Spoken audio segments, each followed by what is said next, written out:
Okay guys, kecelakaan. Memang kecelakaan guys. Aduh lah. Ikan ni mati semua guys. Hantar lapin mati semua. Padah tak pakai klorin. Aduh hai. Baru saya baca kat ChatGPT, air yang tak pakai klorin. Kan nak tak ikan, kena biarkan dah 2 hari.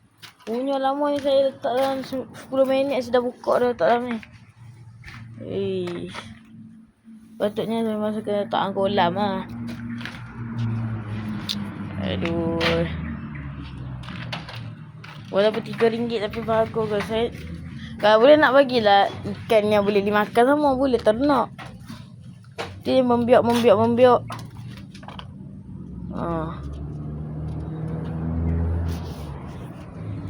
Mati Ni klorin tadi sempat bubur sikit, bubur titik Aduh, nak buat macam mana dah. Tapi nasib Oscar hidup. Oscar hitam yang kita beli tadi tu.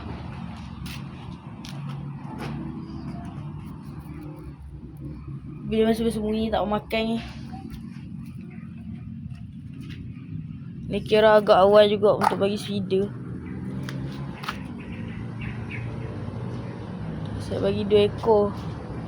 Saya kan tak boleh, memang kena ambil balik supaya tak mencemarkan air. Aduh, hai, macam mana ni? Mati pula. Apa itu saja untuk dia kali ni. Assalamualaikum warahmatullahi wabarakatuh.